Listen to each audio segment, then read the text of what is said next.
So, good afternoon, everyone. Thank you for coming out on this chilly day.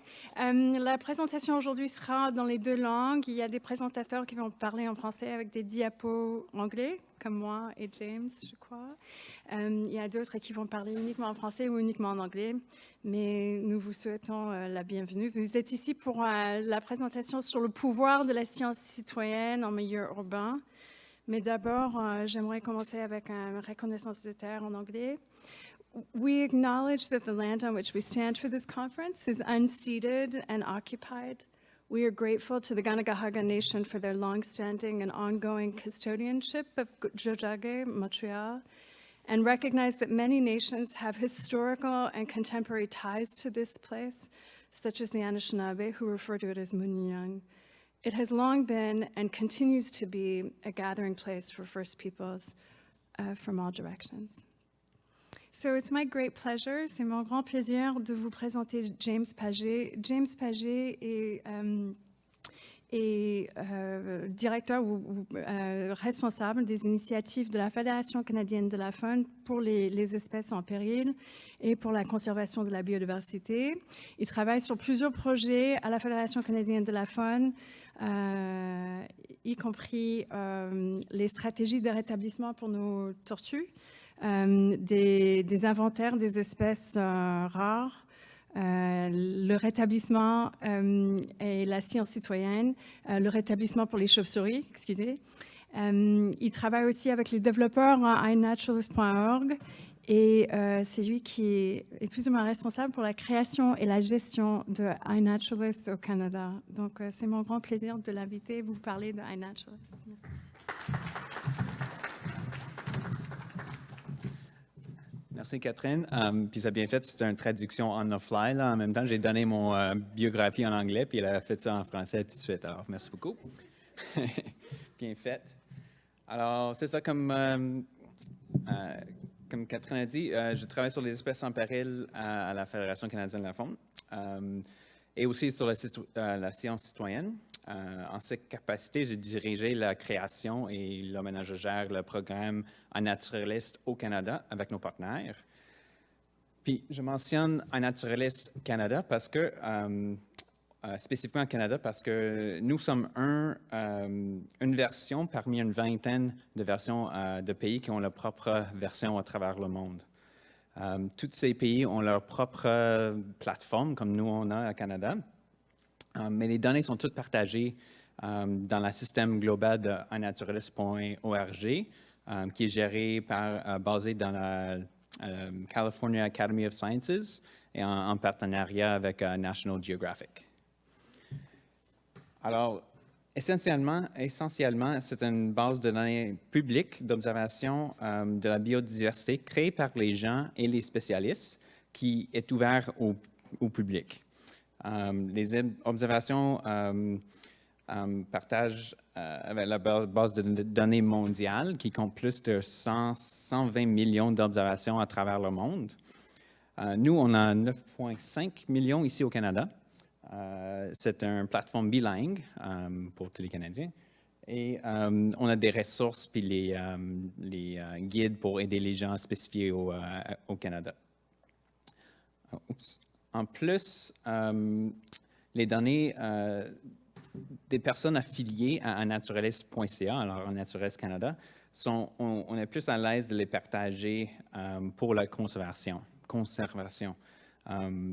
Alors, vérifiez vos comptes si vous êtes affilié à iNaturalist.ca au lieu de .org parce que ça nous permet de partager les données plus facilement. Puis les données sont ouvertes au public et on les passe directement à les organisations de conservation aussi. Comme récemment, le comité de la situation des espèces en péril au Canada, on vient juste de faire une réunion il y a 2 semaines, puis on a évalué le statut des espèces qui incluait c'est le nom en français, le bourdon à taches rosses. Alors, avec l'aide des scientifiques citoyens, parmi les données, les observations d'iNaturalist, ils ont évalué cette espèce qui n'a pas été vue depuis 2009, Puis dans leur communiqué de presse, ils ont mentionné spécifiquement, c'est à cause de les observations en naturaliste, des bourdons communs et les gens qui n'ont pas vu cette espèce spécifiquement, que les laisser penser que c'est encore rare et il y a un statut maintenant comme d'espèce en voie de disparition. Alors, comment est-ce qu'on peut contribuer? On a des webinaires qui se trouvent dans la section Aide à Naturalist, spécifiquement sur comment ajouter une observation, comment la plateforme marche. Alors, c'est des webinaires d'1 heure, alors je ne vais pas rentrer dans tous les détails ici, mais je vais présenter comme les points clés. Alors, premièrement, on n'a pas besoin d'être expert pour contribuer à la science. J'aime ça dire que si on est capable de prendre une photo, on est capable de contribuer à la conservation. La première façon de contribuer, c'est parmi l'application à Naturalist, qui est quand même simple à utiliser. Ça lui laisse prendre une photo. Une fois qu'on a ouvert l'application, on tape pour observer une espèce, on ajoute une photo. On peut mettre le nom de l'espèce qu'on a vue, mais sinon, il y a aussi le logiciel de reconnaissance d'image qui est quand même bon. Ça me surprend toutes les fois que à chaque fois, comme pas mal, ça indique les bonnes espèces, ou bien c'est dans la liste qu'on voit ici. C'est pas 100% toujours correct, alors c'est bon d'utiliser nos propres cerveaux pour voir la liste puis comparer les espèces semblables. Aussi, on peut mettre les notes, la date puis l'emplacement vont être automatiquement ajoutés.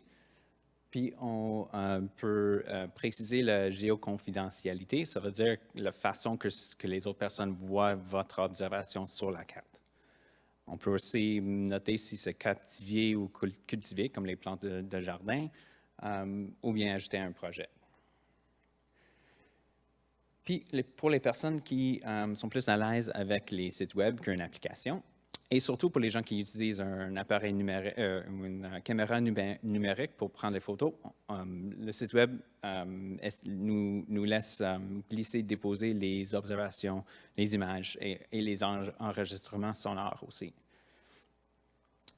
Alors, il y a une fois qu'on a connecté à notre compte, on clique sur Uploader, bonne terminologie en français, on va essayer de le changer un peu.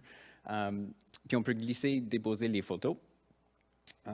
C'est la même chose comme sur l'application, on peut cliquer pour donner le nom de l'espèce, mais sinon, le logiciel de reconnaissance d'image, ça fonctionne sur le site web de la même façon que dans l'application.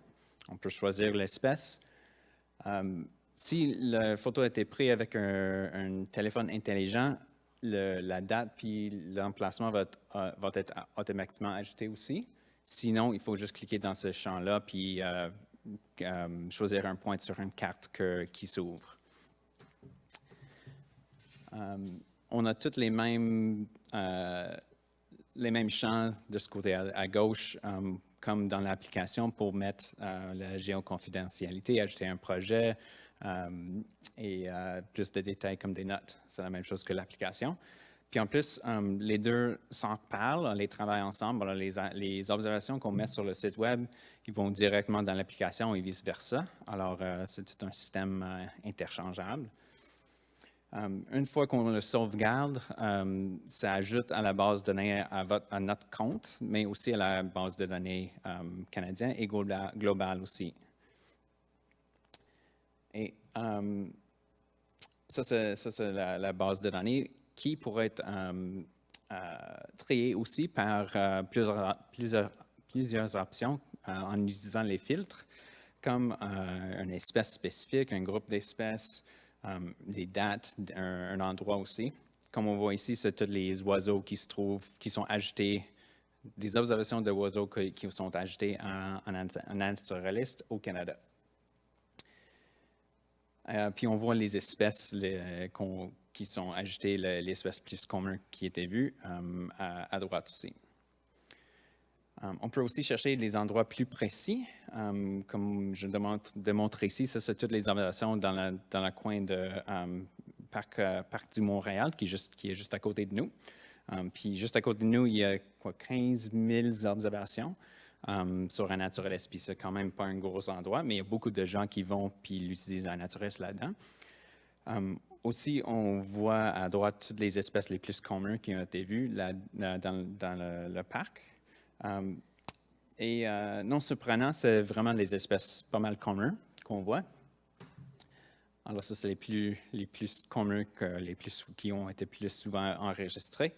Mais aussi, on a des espèces en péril. Les choses qui sont moins communes sont un peu plus intéressantes, comme le muscirol à Côte-Olive, le martinet ramoneur, le noyer cendré et le monarque.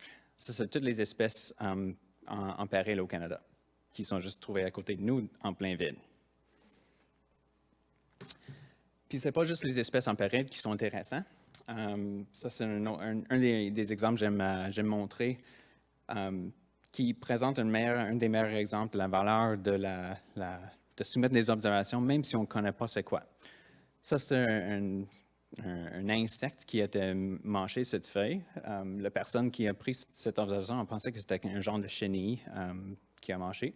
Il a mis sur un naturaliste, mais un expert l'a vu, puis il a pensé que ce n'était pas exactement une chenille. Puis surtout, puis il n'était pas sûr. Alors, il a montré la photo à un expert en États-Unis, puis en allemand aussi.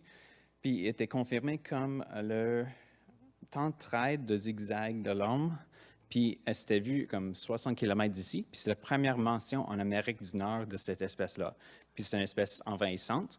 Là, maintenant, c'est l'Agence canadienne qui suit les espèces envahissantes qui peuvent causer des dommages à l'écosystème, l'agriculture ou l'économie. Là, ils suivent maintenant. Ils sont allés à l'endroit pour vérifier puis prendre un échantillon de l'espèce-là, puis il était confirmé comme la première au Canada, mais au Québec, au Canada et en Amérique du Nord. Ensuite, nous, on a... ça, c'est la belle bête, là. Puis nous et le gouvernement ont communiqué cette découverte au public et à la communauté de naturalistes. Puis depuis ce temps-là, on a 330 observations de cette espèce au Canada. Surtout avec beaucoup de monde, on a plus de 170 000 personnes au Canada qui soumettent des observations. On va trouver les choses intéressantes, comme la couleuvre naine mince du Pacifique.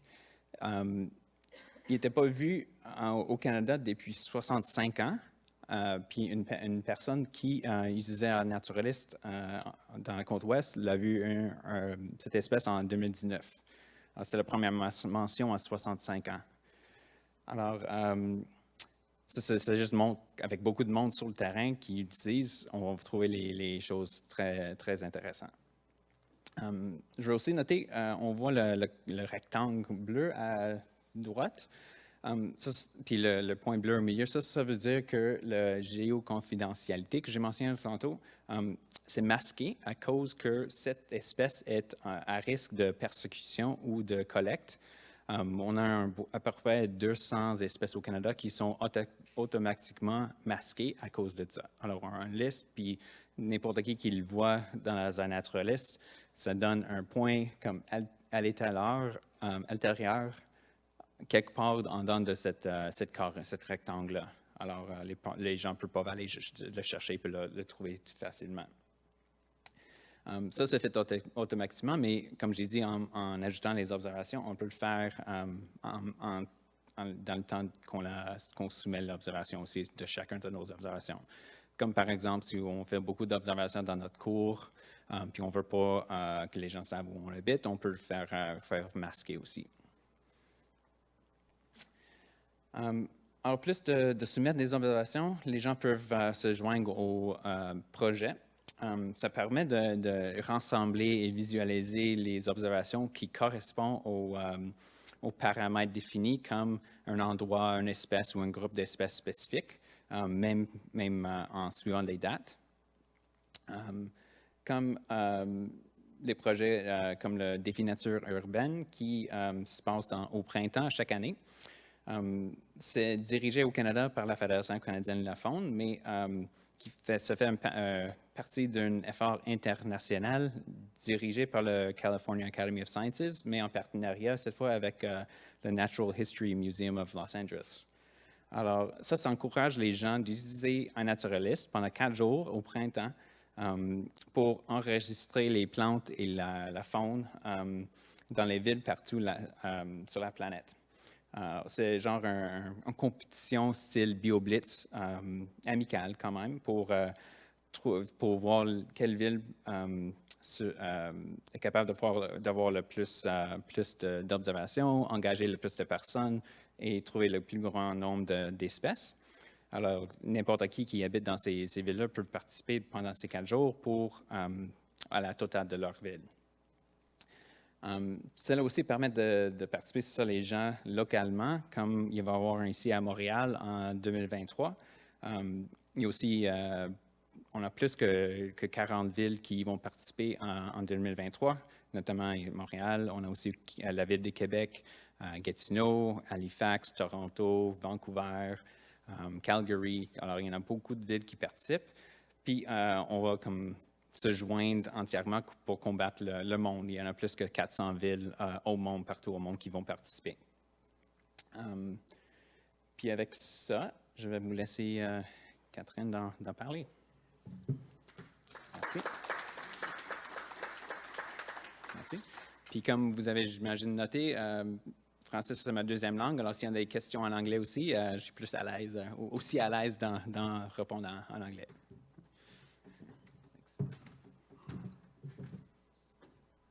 Donc voilà, je vais parler très vite puisqu'il y a beaucoup de choses à aborder. Mais comme je viens de vous dire, donc, je vais vous parler du réseau biodiversité au campus, Technoparc Oiseaux et le défi nature urbaine du Grand Montréal que James vient d'aborder. Donc, je rappelle le but de iNaturalist tel que Carrie Seltzer l'a énoncé, c'est que le but de iNaturalist comme un outil, c'est d'abord d'encourager les gens de prendre contact avec la nature, de se connecter à la nature, et puis par la suite, d'engendrer de l'information, des données importantes pour la science depuis ces connexions-là. Donc, c'est une connexion à la nature. Et je veux dire que c'est aussi une connexion à nous-mêmes. Ça forge une sorte de communauté. On voit ça avec le groupe de gens qui travaillent pour conserver les terres au Technoparc, pour les étudiants et les profs qui s'intéressent à la biodiversité sur nos campus. Ça forge une communauté. Là, je vous ai mis une image d'un article qui vient tout juste de sortir il y a un jour dans le New York Times. Et cela suggère qu'une façon de forger ces communautés, c'est grâce à iNaturalist, où on a moins de tensions politiques, par exemple. Tout le monde se réunit pour se mettre à l'identification des espèces. Donc, ils disent « The nicest place online, it might just involve identifying sea slugs ». Et c'est tout un exposé sur le pouvoir de iNaturalist. Bien sûr, on va dire qu'il y a plusieurs outils. On se sert de eBird aussi et eButterfly, mais pour nos instances aujourd'hui, on va se focaliser sur iNaturalist. Là, je ne vais pas trop vous parler de ce qui est à droite, mais juste pour vous dire que ça, c'est 2 lycéens qui ont trouvé, grâce à leurs identifications depuis l'ordinateur, 2 nouvelles espèces de scorpions, ou des espèces de scorpions qui n'ont jamais été décrites en Californie il y a à peu près 3 mois.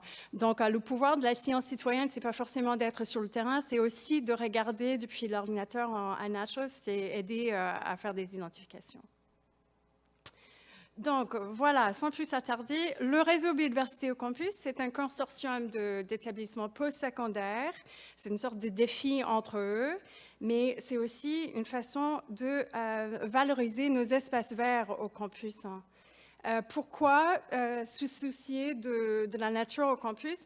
Mais on sait, c'est bien pour la nature, il y a plein d'études qui démontrent cela, mais c'est aussi intimement lié à l'image que les étudiants ont de leurs établissements. Plus d'espaces verts qu'on a sur les campus, plus les étudiants en général rapportent être contents de leurs établissements. Donc, il y a une sorte de validation depuis les espaces verts. On voit, voilà les études que je viens d'évoquer, l'attentivité, ça croît, on a moins de stress, plus de raisonnement critique, un sentiment de la cohésion sociale et sans vouloir minimiser l'effet de l'émerveillement que la nature suscite quand on prend contact avec la nature. Donc, c'est un moyen d'apprécier la biodiversité de nos campus. Ce qui est important pour nous, c'est aussi on peut quantifier les nombres d'observations, les nombres d'observateurs grâce à iNaturalist. On peut savoir combien d'étudiants s'engagent à faire des observations sur les campus et quelles sont les espèces qu'on trouve dans nos espaces. Et Jackie va en parler tout à l'heure, un cas de Concordia University. Je vous présente très vite, puisque je sais que Jackie va en parler aussi, mais on a les 17 établissements. On a déjà repéré, depuis que le projet est lancé, qui n'est pas très longtemps, plus de 1000 espèces collectivement, plus de 1000 observateurs, près de 6000 observations. Et je vous démontre les Cégep et Concordia qui se sont inscrites au réseau.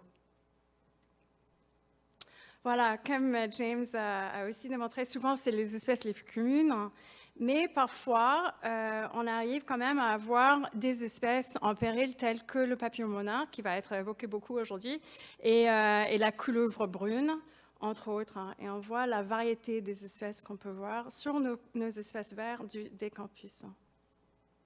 Donc, comme je vous ai dit, il y a 3 outils pour cela, iNaturalist, eBird et eButterfly.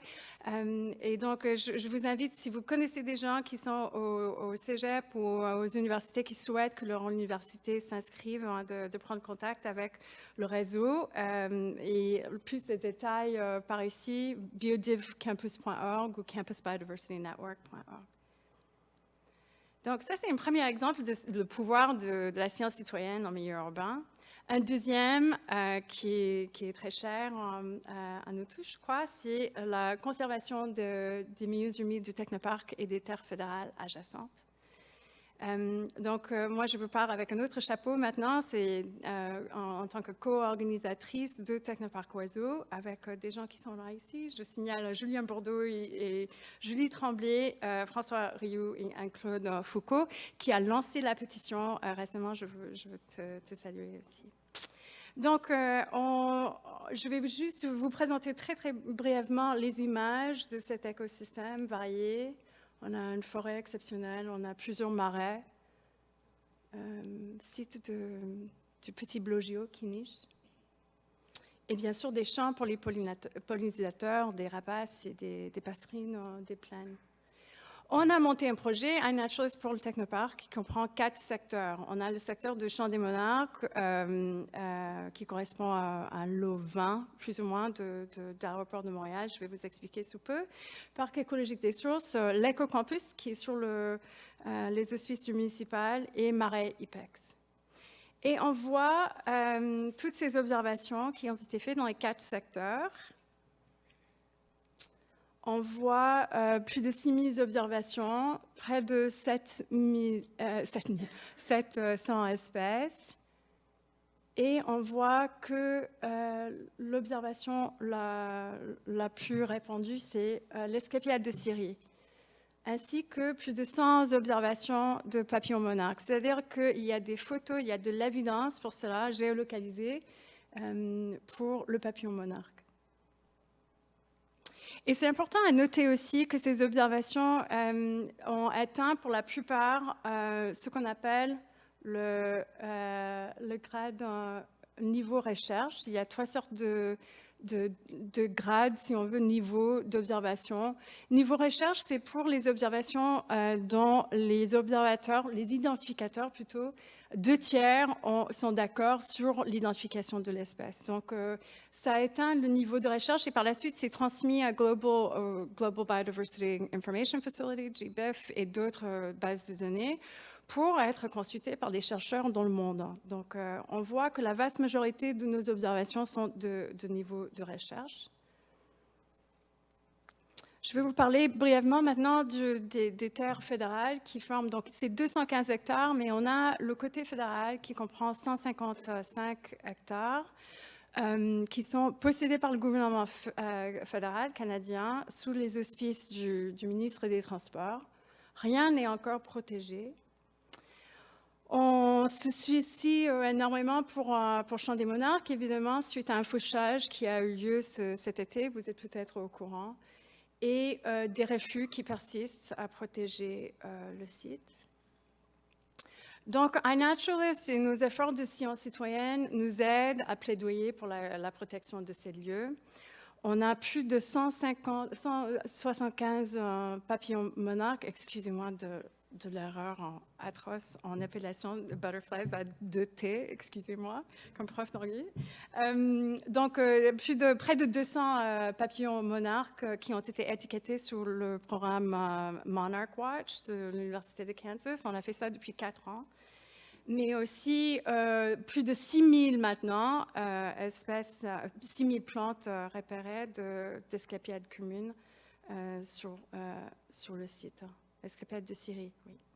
Donc, comment on documente la biodiversité de ce site? On le fait depuis 3 façons. On a l'extraction des quadrilatères eBird, où on peut dire, par exemple, il y a 217 espèces aviaires qui ont été repérées sur tous les 215 hectares. Sur le Champ des Monarques, qui est 20 hectares, on a 150. Sur les terres fédérales, on a 193. Donc, ça, c'est depuis eBird. Mais ce qui est très important pour iNaturalist, c'est qu'on a les preuves, on a l'évidence géolocalisée, démontrable, publique, qu'on peut dire, voilà ce qu'on a repéré. Et cela a été très important pour nous. Donc, voilà, ça, c'est depuis eBird, les 217 espèces d'oiseaux. Mais cela a été très important pour nous, iNaturalist, pour répudier les constatations, par exemple, de ADM, l'aéroport de Montréal, qui insistait qu'il n'y a rien sur le site. Enfin, je cite mot par mot.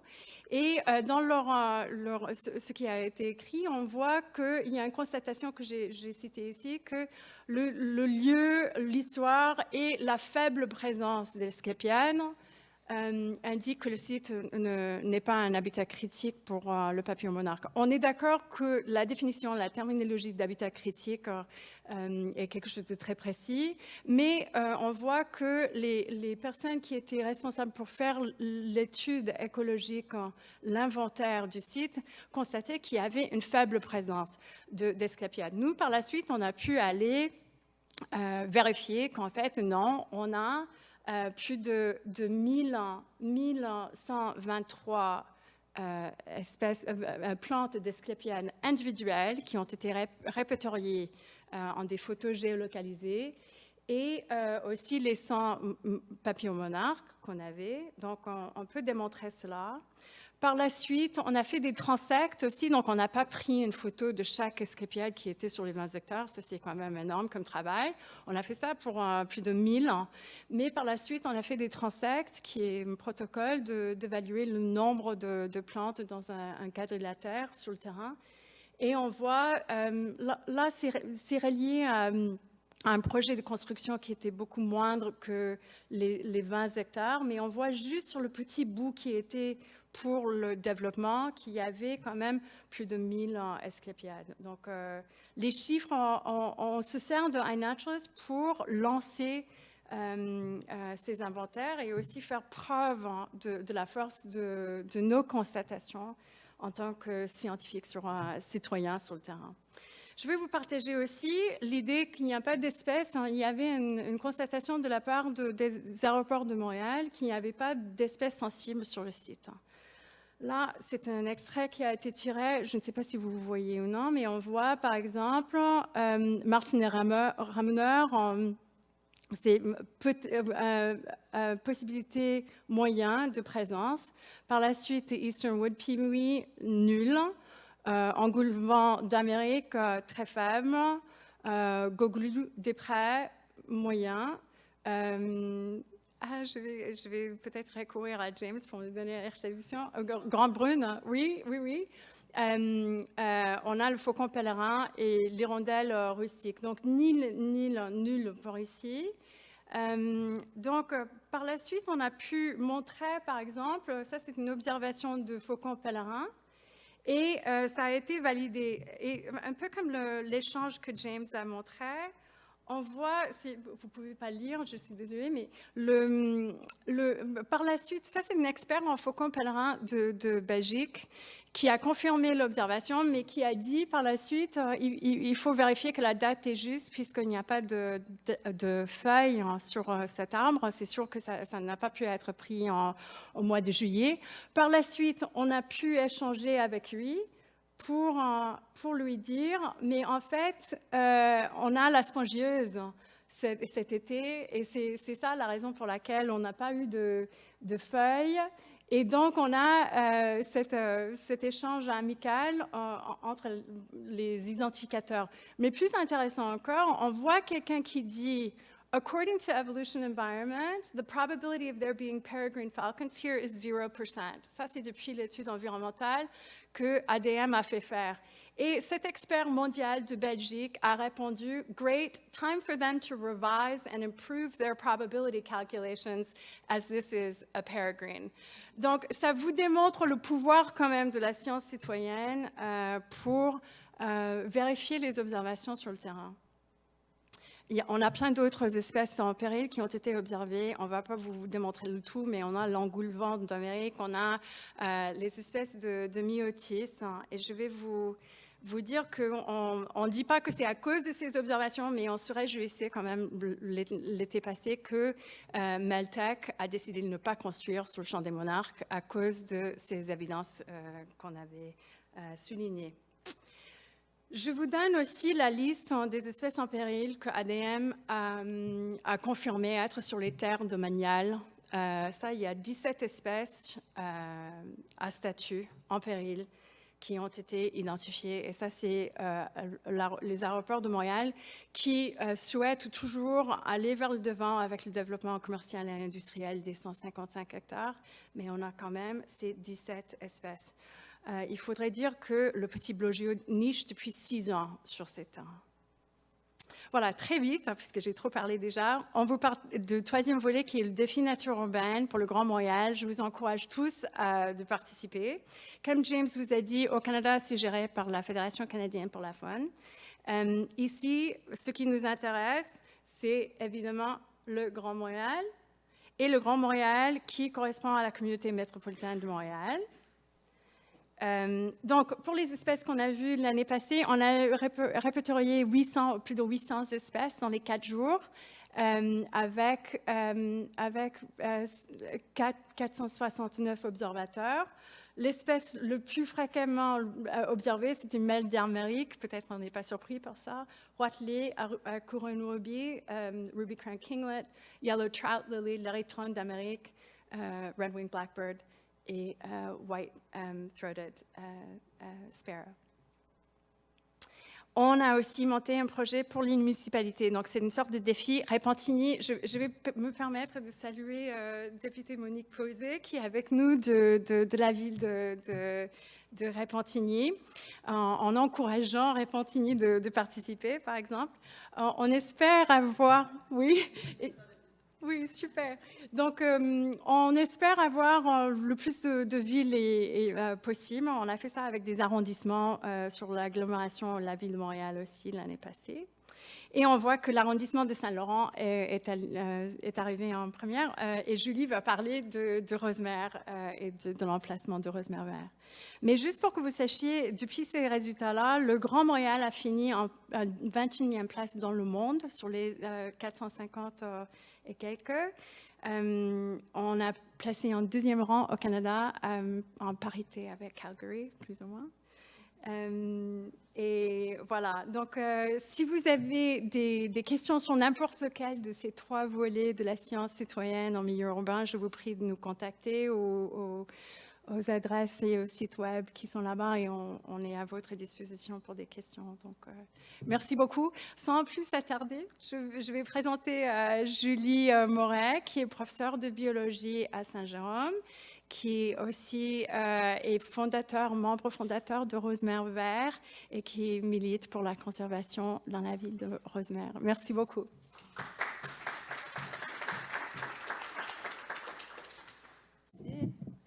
Bonjour tout le monde.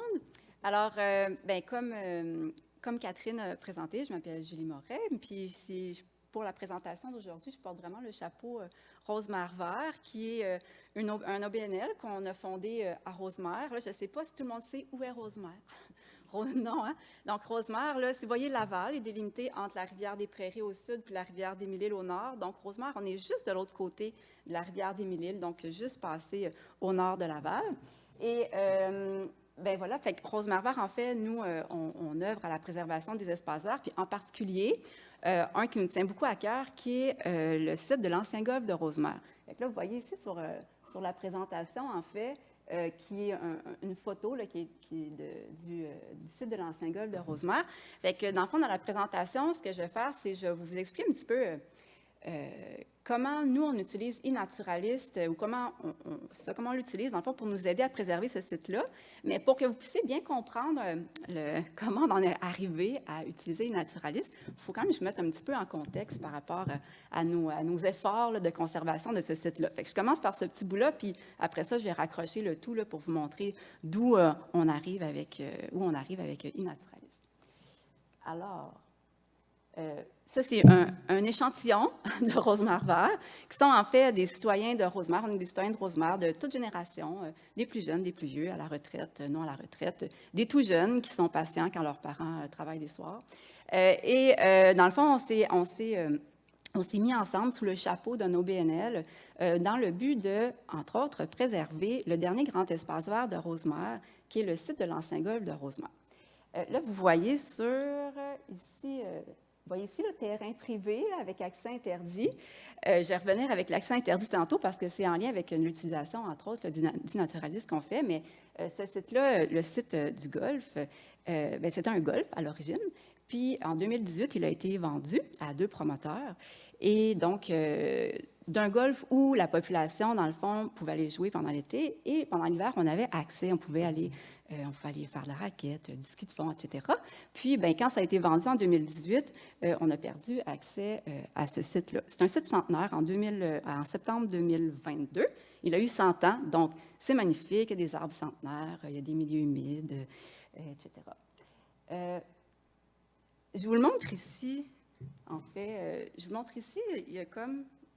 Vous le voyez, en fait, j'ai comme fait 2 plans, un plus, je suis pas habituée avec le truc, un qui est un petit peu plus loin, là, c'est le site qui est ici. C'est 60 hectares que ça mesure, donc c'est à peu près, là, pour ceux qui ne sont pas bons en hectares, comme moi, c'est environ 80 terrains de football américains, donc c'est assez grand. Puis vous voyez qu'il est vraiment... il est vraiment comme au cœur d'un milieu qui est très urbanisé. Hein? Fait que ici, la rivière des Mille-Îles dont je vous parlais tantôt, elle est juste là. Puis vous voyez que c'est comme pas loin de la rivière. D'ailleurs, c'est particulièrement intéressant qu'il soit près d'un milieu qui est naturalisé ici, qui est protégé. Puis là, ici, on a la 640, la 15. La 15, là, qui est toujours bloquée. Là. Bon, ça, c'est ce coin-là, avec centre d'achat, densité urbaine, trafic. Donc, ici, Rosemère, vous voyez, Rosemère, c'est une ville, en fait, qui est très boisée. À l'origine, c'était une banlieue pas une banlieue, en fait, c'était un lieu de villégiature.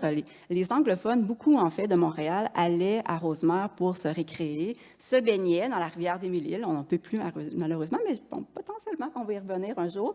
Et donc, on a toujours eu à cœur de préserver le caractère champêtre avec les arbres à Rosemère. Puis, le site de l'ancien golfe, qui est là, il est jaune parce que c'est l'été, puis c'était un peu sec, mais vous le voyez ici un peu. Désolée, je ne suis pas habituée de parler avec un micro. Vous le voyez ici, plus en version rapprochée. Là. Fait que vous voyez ici qu'il est là, puis tout le long, en fait, j'appelle le site de l'ancien golfe parce que c'est plus un golfe, en fait, comme il a été vendu, mais il y a des gens qui habitent le long. Je ne sais pas si vous voyez ici, là. Donc, les habitations, il y a des gens pour qui le golfe, c'est vraiment leur arrière-cour. C'est un terrain sur lequel il n'est pas possible de construire. Donc, les promoteurs qui ont acheté en 2018 ont acheté en se disant qu'ils allaient éventuellement construire quelque chose dessus, mais présentement, le zonage ne leur permet pas de construire sur le terrain, sauf une petite bande qui est tout près ici de Curé-Labelle, qui est un boulevard commercial, où il y a un petit 11,5 % qui leur permet de construire quelque chose. Mais sur 88,5 % de ce site-là, ils n'ont pas le droit de construire. Donc, les promoteurs, eux, souhaitent faire un changement de zonage pour faire du développement immobilier. Et que, je vous mets ici un peu en contexte là. Ça, c'est le haut ici, c'est un dépliant en fait qu'on a reçu à Rosemère. C'était aussi sur le site web des promoteurs. Dans le fond, c'est ce qu'ils veulent faire sur le terrain, donc faire un développement résidentiel. Et bien là, ça, c'est la photo là, actuelle. Donc, présentement, c'est un espace vert. Là, vous voyez les anciens verts ou green, là, avec les arbres autour. Puis, bien ici, ça, c'est une manifestation que Rosemère Vert avait organisée en face de l'hôtel de ville, parce que en fait, c'est deux visions qui s'affrontent hein, par rapport aux usages qu'on veut faire de ce terrain-là. La vision des promoteurs qui, eux, veulent développer pour rentabiliser leur investissement, puis la communauté qui, de son côté, bien, souhaite l'utiliser justement pour la communauté, pour pouvoir avoir un accès à la nature qui est facile. C'est à côté, on peut aller faire du ski, on peut faire du vélo, on peut aller marcher, on peut aller se récréer, on peut aller se calmer l'âme lorsque nécessaire. La ville de Rosemère, elle, dans tout ça, hein, qui est un autre acteur important, elle s'est dit, bien, à la suite de certaines consultations, s'est dit, bien, on va couper la poire en deux, on va en développer la moitié, puis on va préserver l'autre moitié. Malheureusement, nous, c'est pas quelque chose à laquelle on adhère, parce qu'en fait, déjà, le zonage ne permet pas la construction sur le site. Donc, pourquoi faire un don comme ça aux promoteurs pour leur permettre de construire? Donc, j'arrive à une naturaliste, inquiétez-vous pas, là, je me perds pas, là. Donc, il y a comme derrière ces deux usages-là qui peuvent être faits du terrain, il y a aussi deux visions de la valeur écologique de ce terrain-là. Donc, une des visions est celle des promoteurs, mais aussi de plusieurs élus à Rosemère, qui est que ce site-là n'a aucune valeur écologique. Donc, ça n'a pas de valeur écologique, c'est un milieu en friche, c'est un milieu sur lequel les pesticides ont été épandus pendant un certain temps, donc un site qui est contaminé, qui en tout cas du moins, c'est ce qui est sorti, qu'il y a une certaine contamination dans le site. Il y a des espèces indésirables, vous comprenez, si on ne développe pas, il va y avoir plus de mulots, il va y avoir plus de souris, plus de moufettes, donc plus de citoyens qui vont se plaindre parce qu'il y a des espèces qui vont venir fouiller dans leurs poubelles, etc. J'invente pas, là, c'est des choses qui se sont dites. Et donc, ce site-là n'a aucune valeur écologique. Donc, la manière de le rendre plus vert, c'est de le développer, parce que pour le protéger, il faut le développer, parce que si on le développe, en fait, on va même planter plus d'arbres qu'il y en a présentement. Donc, ça va être un gain écologique pour la communauté. On va partir de quelque chose qui ne vaut rien à quelque chose qui aura une grande valeur. De l'autre côté, bien, il y a nous et la majorité des citoyens de Rosemère qui y voient plutôt une occasion en or, puis un site qui a une valeur écologique vraiment intéressante pour la communauté. J'ai mis ici le petit carré, là, c'est un site, en fait, qui répertorie les îlots de chaleur en ville. Et puis, bien, vous voyez, là, le carré du golfe, je l'ai encadré ici, il est ouvert parce qu'en fait, c'est notre climatiseur dans un milieu où il y a beaucoup d'îlots de chaleur pendant l'été. C'est des autoroutes, c'est des zones qui sont fortement bétonisées, etc.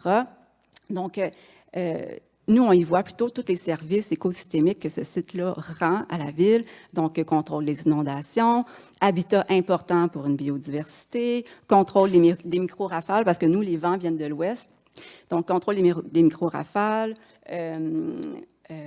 puis avec le potentiel d'un corridor écologique qui est très intéressant avec la forêt du Grand Coteau qui est un petit peu plus haut, et le site de l'Ancien Golfe qui est là, et le marais Tailly qui est juste en dessous, qui fait le lien avec la rivière des Mille-Îles.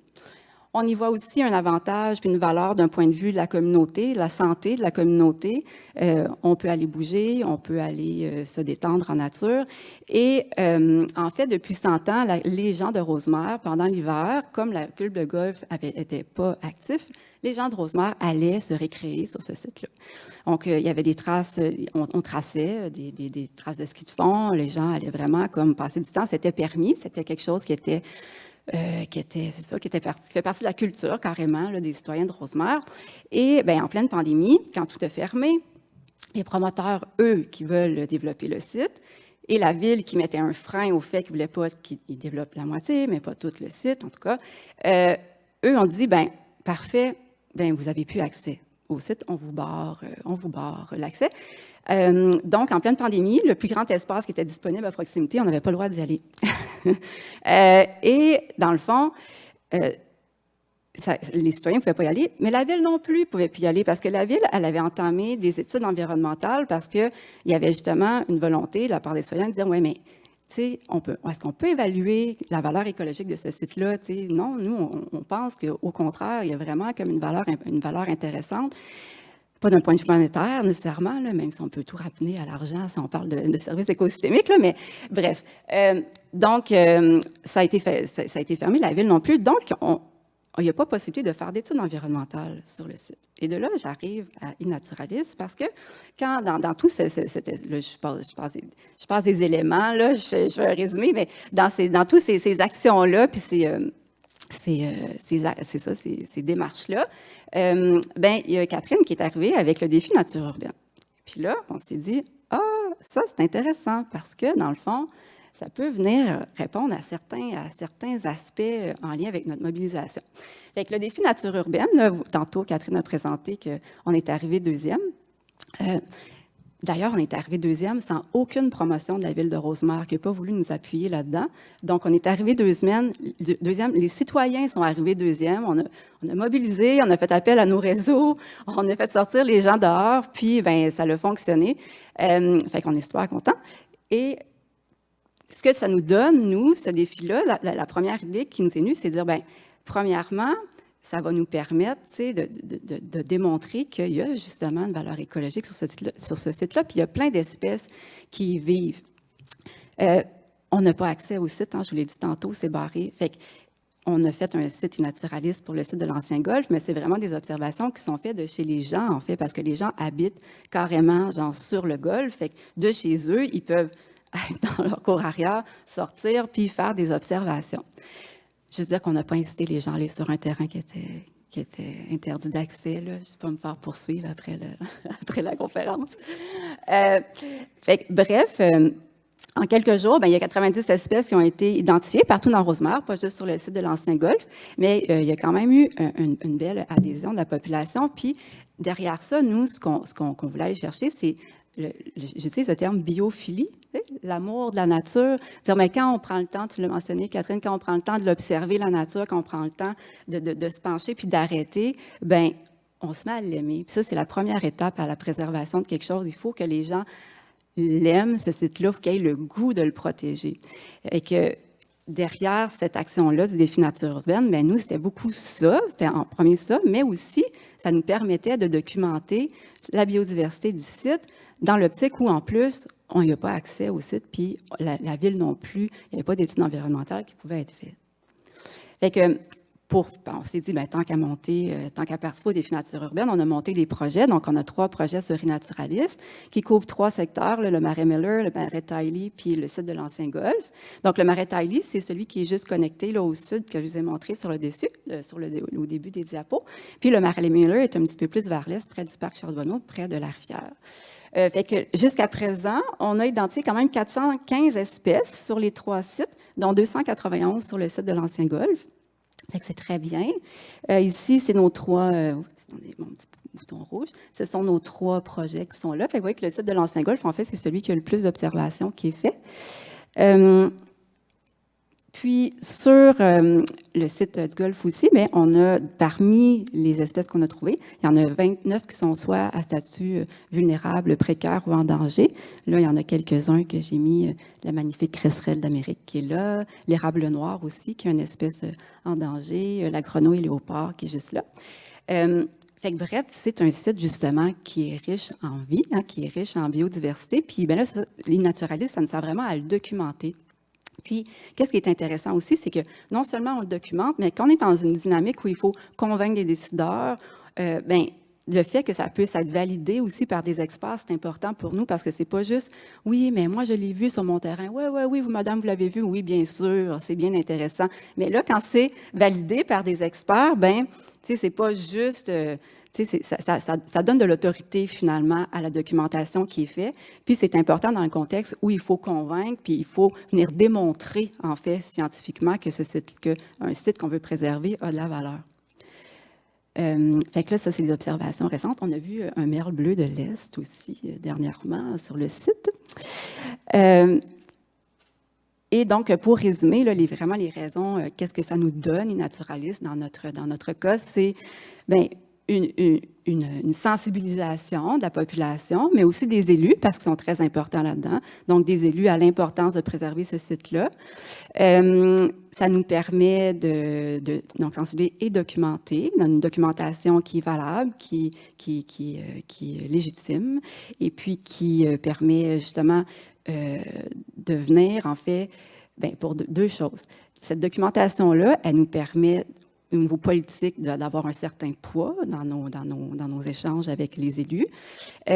Puis, ça nous permet aussi, ultimement, parce que de potentiellement pouvoir l'acquérir, ce site-là. Parce que c'est un petit peu comme ça que, tu sais, ils vécurent heureux à la fin, là. ça serait ça notre fin ultime, c'est de pouvoir l'acquérir, ce site-là. Puis, ben, pour pouvoir faire ça, ben, si on trouve des espèces en danger, si on trouve des espèces vulnérables sur le site, ben, ça peut aussi venir aider à faire au palier politique, au palier municipal, de faire une demande d'acquisition, dans le fond, d'acquisition du site. Juste pour vous faire un petit parent, où est-ce qu'on en est un peu, là, je ne sais pas si vous suivez ça, mais il y a eu la communauté métropolitaine de Montréal, la CMM, a mis sur pied un RCI, un règlement de contrôle intérimaire, qui bloque le développement immobilier sur 9 golfs dans la grande région de Montréal, et le golfe de Rosemère a été mis dedans. Alors, on est très, très, très contents. Donc, jusqu'en 2025, c'est sur la glace, il n'y aura pas de développement qui va se faire, mais c'est un peu une transition parce que si éventuellement on veut protéger, bien, il faut justement l'acquérir. Fait l'aspect financier là, commence à avoir un poids plus important si on veut vraiment arriver à nos fins éventuellement. Puis là, ben, je vous montre des photos parce que c'est vraiment beau. Je montre des photos qui ont été prises sur le golfe. Puis je finis avec ça parce que c'est particulièrement intéressant en lien avec iNaturalist. C'est que, tu sais, avant 2018, le golfe, il était opéré. Tu sais, fait que pendant l'été, les gens, il y avait des pesticides qui étaient étendus, il y avait le gazon qui était coupé de façon récurrente, il y avait des gens qui allaient sur le site. Et là, c'est comme si il se renaturalise de manière, tu sais, vraiment rapide. Là. Bref, c'est coupé moins souvent, il n'y a plus de pesticides, c'est plus des friches qui se mettent en place. Fait que là, il y a des nouveaux habitats, finalement, qui émergent sur ce terrain-là, qui n'étaient pas là. Puis, bien, au fur et à mesure que le temps passe, il y a de plus en plus d'espèces qu'on retrouve sur le site. Donc, plus le temps passe, plus la valeur écologique de ce site-là augmente, puis iNaturalist va nous permettre de le documenter parce que maintenant, il a été mis en place en 2021, hein? C'est cette année. Le temps, des fois, c'est dit en 2021.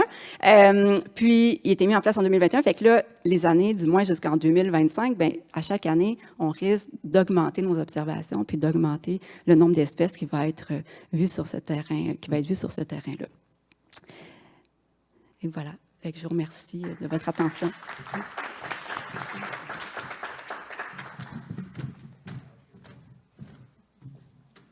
Merci Julie, c'est inspirant. Donc j'ai le plaisir maintenant de présenter Jackie Martin, aussi je traduis de l'anglais, qui est spécialiste en biodiversité et en agriculture urbaine à l'Université de Concordia. Elle est aussi la fondatrice de City Farm Schools, des écoles en ville et à la ferme. Et commence maintenant à travailler avec la gestion de l'université et les opérations internes. Donc, merci.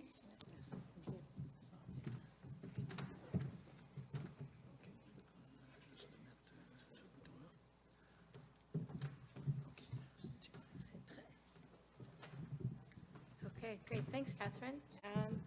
Yes, so I've recently started this job at Concordia, and the story that I'm going to tell you is quite a bit different. It's actually a story of like decision makers wanting to move in the direction of augmenting biodiversity, but not really knowing how, not having the tools and wanting to do it in a way that's measurable and can be demonstrated that their efforts that they're making are going well. So they hired me. The university wants to start to move in this direction, and they hired me to help them to manage their grounds to make them more biologically diverse. So there's the context of Concordia. When I say I'm at Concordia working on biodiversity, a lot of people think of the downtown campus only. And that's not the whole case. This is the Loyola campus. This is only a part of it. But Loyola campus is sort of a more like traditional American style campus with like a lot of grounds, a lot of space, and some beautiful, beautiful old buildings. And the downtown campus is very different. It's a very different context. It's downtown Montreal. There's not very much green space there, so the challenges on either campus are quite different. We almost have to view them as like two separate projects. Concordia wants to do well in this because they have done well in other sustainability efforts. They've always done a really good job with their sustainability plans, currently what they're focusing on is food, waste, climate, research, and curriculum. And that's one of the reasons why this iNaturalist and the Biodiversity Network are going to be great, is in particular when you're looking at research and curriculum, because here, one of the main successes of all of these plans was to look at the campus as a laboratory where the researchers and the students collaborate with the operations in order to make it the best that we can. And the iNaturalist and the support we get through the Biodiversity Network is a big part of our plan to move forward.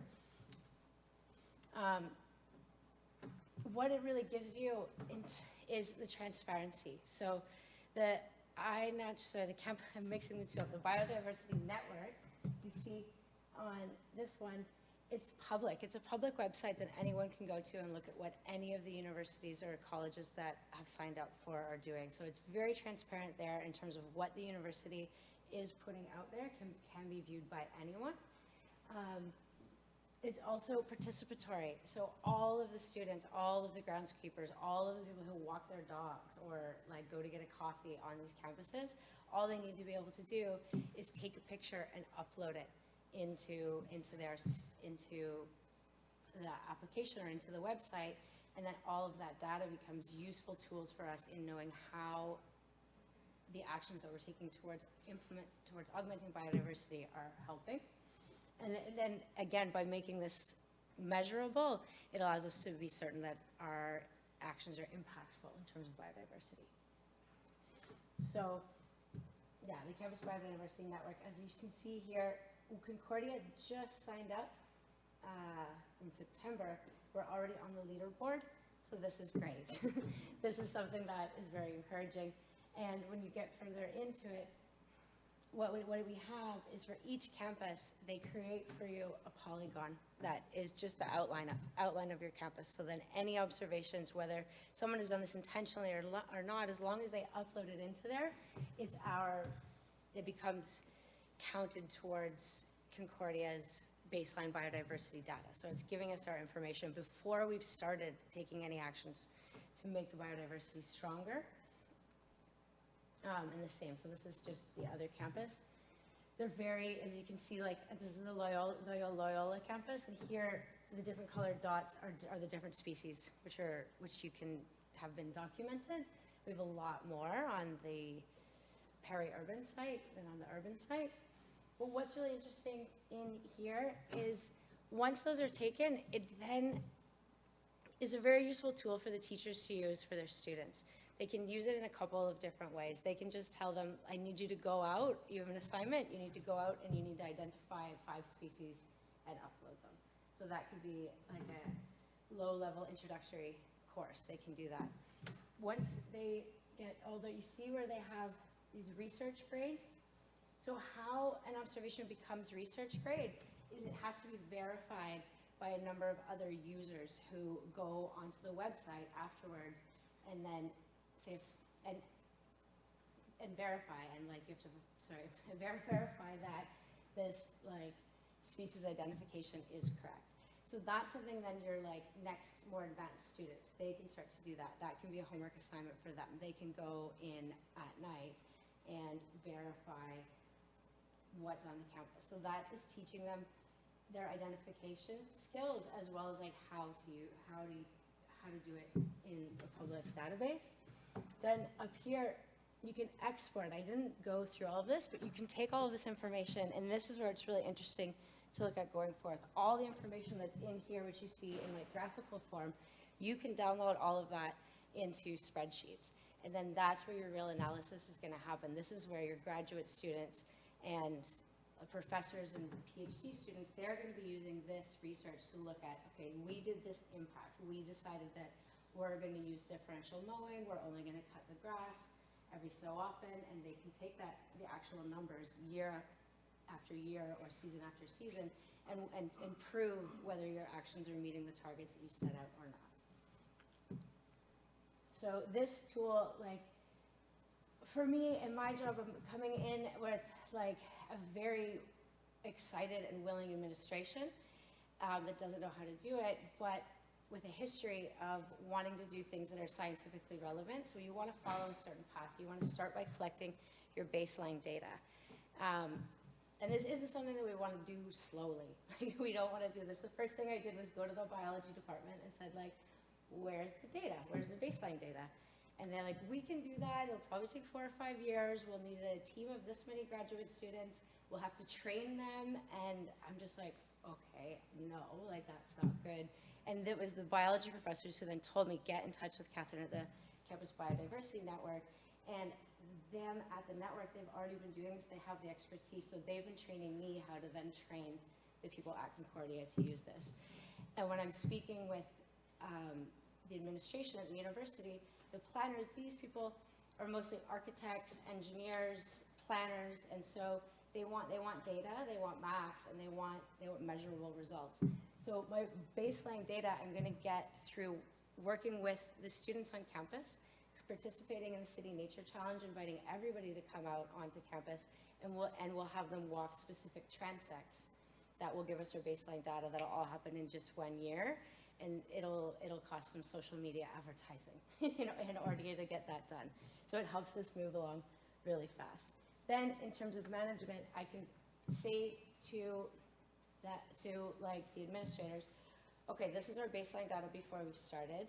Now we're going to start using these different types of ecological management practices, like we've all seen around the city of Montreal, the way they've moved towards native pollinator species, perennial species, and different grass cutting. So I can say, all right, let's do this. We have baseline data, let's try it. And then next year, again, we'll do another blitz, and we'll see how well it works. That information will come right back to us instantly to say, okay, so it's working. Even if we only start in a small area, it'll tell us how impactful our actions are, if they're working, if they're not. And again, this is all happening very fast, and it's basically free to do. The educational component is, like I described, there's a lot of different ways for the students to get involved. And one big thing which I didn't know since speaking to the biology professors is the way that we're teaching biology in North America or in the western part of the world doesn't really involve a lot of hands-on identification of plants or insects or species.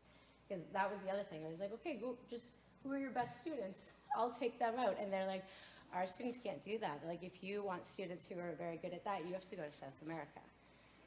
Like, that's not, they're not learning that. But this is a way, the professors were very excited. Like, this is a way that they can put it right into the curriculum, have the students feel that it's meaningful, but also let them do it in a way that's comfortable to them. Like, because they're not used to, like, mucking around, they can do their identifications on the computer at night as well. So there's the, like, actually going out in the field and taking the pictures, but then there's using their expertise to just look at photographs online. So there's a couple of different modalities for teaching in there as well. And the other part that I didn't talk about all that much, but I think it's incredibly important, and it's incredibly obvious now after the past few years that we've gone through, is by making the campus more beautiful and including these challenges and ways that people can just take pictures and have that contribute to scientific knowledge is so good for our own mental health. And, like, anything that we can do to get people outside, especially younger people who spend a lot of time on computers, outside participating in these challenges, this is just good for everyone, and it'll help us to know that our actions are going to be impactful when we're trying to impact biodiversity. And that's it. Short and sweet. Thanks.